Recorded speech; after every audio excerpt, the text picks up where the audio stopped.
ഇനി നമുക്ക് എടുക്കാനുള്ള ടോപ്പിക് എന്ന് പറയുന്നത് സ്വാപ്പിംഗ് ആണ്. സ്വാപ്പിംഗ് എന്ന് പറഞ്ഞിട്ടുണ്ടെങ്കിൽ നമ്മളിപ്പോൾ ഓൾറെഡി ലിങ്കിങ്ങും ലോഡിങ്ങും ഒക്കെ പഠിച്ചു കഴിഞ്ഞാൽ അല്ലേ. എന്താണ് ലിങ്കിങ്? ലിങ്കിങ് എന്ന് പറഞ്ഞിട്ടുണ്ടെങ്കിൽ ലൈബ്രറി ഫങ്ഷൻസിനെ നമ്മുടെ പ്രോഗ്രാമായിട്ട് ലിങ്ക് ചെയ്യുന്ന പ്രോസസ്സിനാണ് ലിങ്കിങ് എന്ന് പറയുന്നത്. ലോഡിംഗ് ആണെന്നുണ്ടെങ്കിൽ സെക്കൻഡറി സ്റ്റോറേജ് ഡിവൈസിൽ നിന്ന് കൊണ്ടുവരുന്ന പരിപാടി. ഓക്കെ, ഇനി നമ്മൾ പറഞ്ഞു നമുക്ക് ഒരു പ്രോസസ്സ് എക്സിക്യൂട്ട് ചെയ്യുന്ന സമയത്ത് നമുക്ക് വേണമെങ്കിൽ ഡാറ്റാസിനെ അല്ലെങ്കിൽ പ്രോസസ്സുകളെ മെയിൻ പ്രൈമറി മെമ്മറിയിൽ നിന്ന് സെക്കൻഡറി മെമ്മറിയിലേക്കും സെക്കൻഡറി മെമ്മറിയിൽ നിന്ന് തിരിച്ച് പ്രൈമറി മെമ്മറിയിലേക്കും വേണമെന്നുണ്ടെങ്കിൽ മൂവ് ചെയ്യിപ്പിക്കാൻ പറ്റും എന്ന് പറഞ്ഞു അല്ലേ. ഈ ഒരു മെക്കാനിസത്തിനെയാണ് നമ്മൾ സ്വാപ്പിംഗ് എന്ന് പറയുന്നത്. Swapping is a mechanism in which a process can be swapped temporarily out of the main memory to a backing store and then brought back into memory for continuous execution. Okay. അപ്പോൾ ഇതാണ് swapping എന്ന് പറഞ്ഞിട്ടുണ്ടെങ്കിൽ ഒരു ഡാറ്റേനെ നമ്മുടെ primary മെമ്മറിയിൽ നിന്ന് secondary മെമ്മറിയിലേക്ക് transfer ചെയ്യാനും അതേപോലെ തന്നെ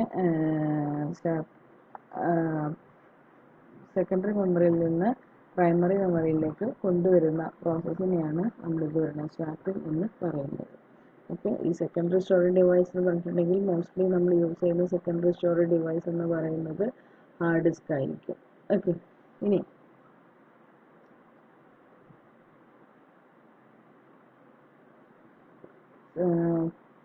മെയിൻ മെമ്മറിയിൽ നിന്ന് മെയിൻ മെമ്മറിനെ ബേസ് ചെയ്തിട്ടാണ് ഈ കാര്യങ്ങളൊക്കെ പറയുന്നത്. അപ്പോൾ മെയിൻ മെമ്മറിയിൽ നിന്ന് സെക്കൻഡറി സ്റ്റോറേജ് ഡിവൈസിലേക്ക് കൊണ്ടുവരുന്ന പ്രോസസ്സ് മെയിൻ മെമ്മറിയിൽ നിന്ന് എടുത്തിട്ട് സെക്കൻഡറി സ്റ്റോറേജ് ഡിവൈസിലേക്ക് കൊണ്ടുവരുന്ന പ്രോസസ്സിനെ സ്വാപ്പ് ഔട്ട് എന്നും മെയിൻ മെമ്മറിയിലേക്ക് കൊണ്ടുവരുന്നതിനെ സ്വാപ്പ് ഇൻ എന്നും ആണ് പറയുന്നത്. ഇനി the system maintains a ready queue consisting of all processes who are ready to run. System ഒരു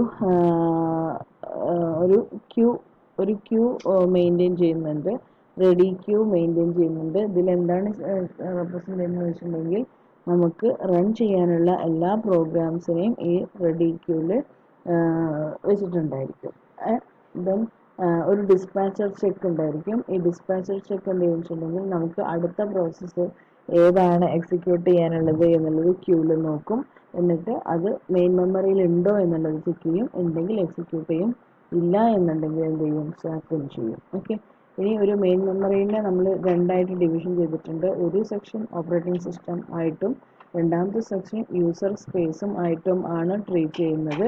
ദെൻ മെയിൻ മെമ്മറിയിൽ നിന്ന് ഡാറ്റാസിനെ ഇപ്പോൾ പ്രോസസ് 1 അതിൻ്റെ എക്സിക്യൂഷൻ കംപ്ലീറ്റ് ചെയ്തു, അല്ലാന്നുണ്ടെങ്കിൽ അത് എന്തിനേലും വേണ്ടി വെയിറ്റ് ചെയ്യുകയാണെന്നുണ്ടെങ്കിൽ അതെന്ത് ചെയ്യണമെന്നില്ല, മെയിൻ മെമ്മറിയിൽ അത് റിസൈഡ് ചെയ്യണമെന്നില്ല. അപ്പോൾ എന്ത് ചെയ്യും, അത് ഇവിടുന്ന് എടുത്തിട്ട് പെർമനൻറ്റ് സ്റ്റോറേജിന് വേണ്ടിയിട്ട് നമ്മുടെ സെക്കൻഡറി സ്റ്റോറേജ് ഡിവൈസിലേക്ക് മാറ്റും.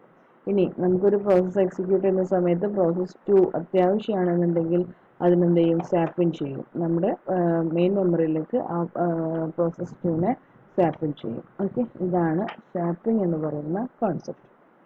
ഇനി നമുക്ക് പറയാനുള്ളത് if it is not and if there is no free space in the region, the dispatcher swap out the process currently in the memory and swap in the desired process. അതായത് space ഇല്ല എന്നുണ്ടെങ്കിൽ swap out ചെയ്യും, space ഉണ്ടെന്നുണ്ടെങ്കിൽ swap in എന്ന് പറയുന്ന process ചെയ്യും. Okay, ഇനി നമുക്ക് പറയാനുള്ളത് കണ്ടിന്യൂസ് മെമ്മറി അലോക്കേഷൻ എന്ന് പറയുന്ന കോൺസെപ്റ്റാണ്. എന്തായിരിക്കും കണ്ടിന്യൂസ് മെമ്മറി അലോക്കേഷൻ എന്ന് പറഞ്ഞിട്ടുണ്ടെങ്കിൽ കണ്ടിന്യൂസ് ആയിട്ടുള്ള സ്പേസിൽ മെമ്മറീനെ അലോക്കേറ്റ് ചെയ്യാം. ഓക്കെ, ഇങ്ങനെ അലോക്കേറ്റ് ചെയ്യുമ്പോൾ ഒന്ന് രണ്ട് കാര്യങ്ങൾ ശ്രദ്ധിക്കാനുണ്ട്. ഒന്നാമത് നമ്മൾ പ്രൈമറി മെമ്മറീനെ രണ്ട് ഡിവിഷനായിട്ടാണ് ചെയ്യുന്നത്. ഒന്ന് ഓപ്പറേറ്റിംഗ് സിസ്റ്റം, അതായത് കേണൽ സ്പേസും രണ്ടാമത്തത് യൂസർ സ്പേസും. ഒരിക്കലും നമ്മുടെ യൂസർ പ്രോഗ്രാമുകൾ എവിടെ വരാൻ പാടില്ല, ഓപ്പറേറ്റിംഗ് സിസ്റ്റത്തിൻ്റെ ഏരിയയിലേക്ക് അതിനെ കൊണ്ടുപോകാൻ പാടില്ല. അതേപോലെ തന്നെ യൂസർ സ്പേസുകളിലുള്ള ഡിഫറെൻറ്റ് പ്രോസസ്സുകൾ തമ്മിൽ എന്തും ഉണ്ടാവാൻ പാടില്ല, അവിടെയും ഒരു കൊളീഷൻ ഒക്കർ ചെയ്യാൻ പാടില്ല. Okay, then main memory usually divide into two partitions, resident operating system and usually in low memory, and user process then held in higher memory. Then low memory എന്ന് പറയാൻ കാരണം ഇവിടുന്ന് 0 മുതൽ ഇങ്ങനെ സ്റ്റാർട്ട് ചെയ്യുന്നു, then ഒരു 90 ആണെന്നുണ്ടെങ്കിൽ 0 to 90 ആണ് ഓപ്പറേറ്റിംഗ് സിസ്റ്റത്തിൻ്റെ യൂസർ സ്പേസ്. ദെൻ 90 മുതൽ ഹയർ ഓർഡറിലേക്ക് ആണ് ആര് പോകുന്നത്, യൂസർ സ്പേസിലുള്ള ഡാറ്റാസ് പോകുന്നത്. ഇനി ഈ ഡാറ്റാൻ്റെ ട്രാൻസ്മിഷനെ കീപ്പ് ചെയ്യാൻ വേണ്ടിയിട്ട്, അതായത് ഈ പ്രോസസ്സുകളുടെ ഇൻ്റർലീവിങ് അല്ലെങ്കിൽ പ്രോസസ്സുകൾ ഓപ്പറേറ്റിംഗ് സിസ്റ്റത്തിൻ്റെ കേർണൽ സ്പേസിലേക്ക് വരുന്നത് തടയാനും, അതേപോലെ തന്നെ പ്രോസസ്സുകൾ തമ്മിലുള്ള മിംഗ്ലിങ് അല്ലെങ്കിൽ കൊളീഷൻസ് അവോയ്ഡ് ചെയ്യാൻ വേണ്ടിയിട്ടും നമ്മൾ എന്ത് ചെയ്യും, മെമ്മറി പ്രൊട്ടക്ഷൻ എന്ന് പറയുന്ന ഒരു കോൺസെപ്റ്റ് യൂസ് ചെയ്യുന്നുണ്ട്. ഓക്കെ, മെമ്മറി പ്രൊട്ടക്ഷൻ എന്താ ചെയ്യുന്നുണ്ട് വെച്ചിട്ടുണ്ടെങ്കിൽ, അവിടെ ഒരു റീലൊക്കേഷൻ രജിസ്റ്റേഴ്സ് ഉണ്ട്. ആ റീലൊക്കേഷൻ രജിസ്റ്റേഴ്സിൽ ഒരു ലിമിറ്റ് പ്രൊവൈഡ് ചെയ്യും. ആ ലിമിറ്റിനെ ബേസ് ചെയ്തിട്ടായിരിക്കും മിനിമം വാല്യൂ ഉണ്ടായിരിക്കും, മാക്സിമം വാല്യൂ ഉണ്ടായിരിക്കും. ആ മാക്സിമം വാല്യൂ ക്രോസ് ചെയ്തിട്ടുണ്ടെന്നുണ്ടെങ്കിൽ that is to be collide, അല്ലെങ്കിൽ അവിടെ ഒരു കൊളീഷനുള്ള ചാൻസ് ഒക്കർ ചെയ്യുന്നുണ്ട് എന്നുള്ളതാണ് നമ്മുടെ മെമ്മറി പ്രൊട്ടക്ഷനിൽ പറയുന്നത്. ഓക്കെ, അപ്പോൾ റീലൊക്കേഷൻ രജിസ്റ്റേഴ്സ് ഉണ്ട്. Relocation registers are used to protect user process from each other and from changing the operating system code and data.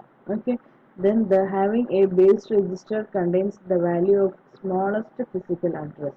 അതായത് ഇന്നത് മുതൽ ഇന്നത് വരെ എന്ന് നമ്മൾ എന്ത് ചെയ്യും, റെപ്രസെൻ്റ് ചെയ്ത് കൊടുക്കും. അതായത് ഇന്നത് മുതൽ ഇന്നത് വരെ ഇന്ന ആളുടെ യൂസർ സ്പേസ് ആണ്, അല്ലെങ്കിൽ ഇത്രാമത്തെ നമ്പർ മുതൽ ഇത്രാമത്തെ നമ്പർ വരെ വേറെ ഏതൊരാളുടെ യൂസർ സ്പേസ് ആണ് എന്ന് നമ്മൾ ഡിനോട്ട് ചെയ്യും. അല്ലെങ്കിൽ ഇത്ര മുതൽ ഇത്ര വരെ കേർണൽ സ്പേസ് ആണ് എന്നുള്ളത് നമ്മൾ സ്പെസിഫൈ ചെയ്യും. ഇതാണ് മെമ്മറി പ്രൊട്ടക്ഷൻ എന്ന് പറയുന്ന കേസിൽ നടക്കുന്നത്. അപ്പോൾ അതെങ്ങനെ എക്സിക്യൂട്ട് ചെയ്യുന്നത് നോക്കാം. അപ്പോൾ നമ്മൾ ആദ്യം CPU ഫിസിക്കൽ അഡ്രസ്സിന് ജനറേറ്റ് ചെയ്യും. ദെൻ ഈ ഫിസിക്കൽ അഡ്രസ്സും നമ്മളെടുത്തുള്ള ബേസ് രജിസ്റ്ററിൻ്റെ വാല്യൂ കൂടി ചെക്ക് ചെയ്യും. If it is greater than ആണെങ്കിൽ മാത്രം എന്ത് ചെയ്യും, അത് അടുത്ത ഫർദർ പ്രോസസ്സിങ്ങിന് വേണ്ടിയിട്ട് വിടും.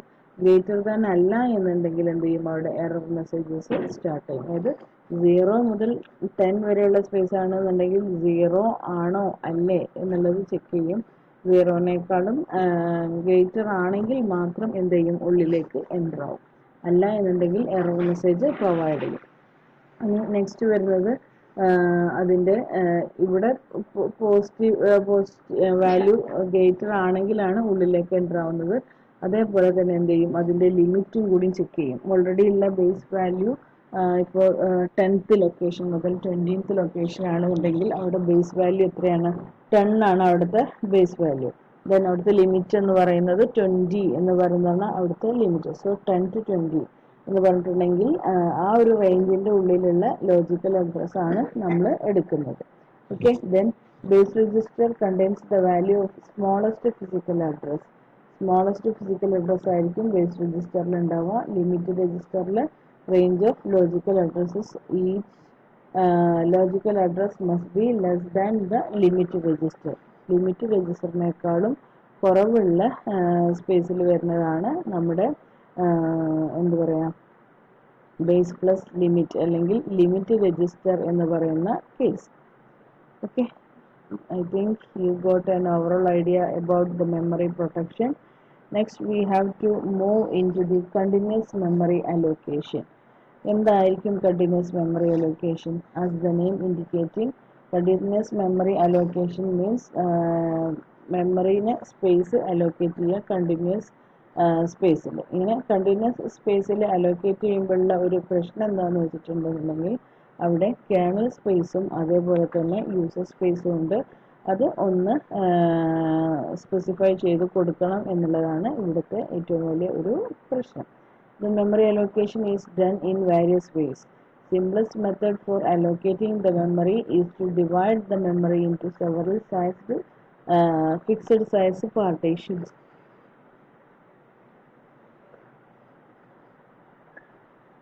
അതായത് മെമ്മറി അലോക്കേഷൻ എന്ന് പറയുന്ന കേസിൽ എവിടെയാണോ മെമ്മറി ഉള്ളത് അവിടെ കൊണ്ടുപോയിട്ട് ഡാറ്റാസിനെ സ്റ്റോർ ചെയ്യാം. ദെൻ കണ്ടിന്യൂസ് മെമ്മറി അലോക്കേഷൻ ഉണ്ടെങ്കിൽ കണ്ടിന്യൂസ് ആയിട്ടുള്ള സ്പേസ് കിട്ടുന്ന മെത്തേഡിനെയാണ് കണ്ടിന്യൂസ് മെമ്മറി അലോക്കേഷൻ എന്ന് പറയുന്നത്. ഇനി simplest method for allocating memory is mainly divided into 2, fixed sized partition and variable sized partition. Okay, Then in the fixed size partition scheme, the operating system keeps track of memory area available and which are occupied. അതായത് fixed size ആണെന്നുണ്ടെങ്കിൽ എല്ലാ സ്പേസിലും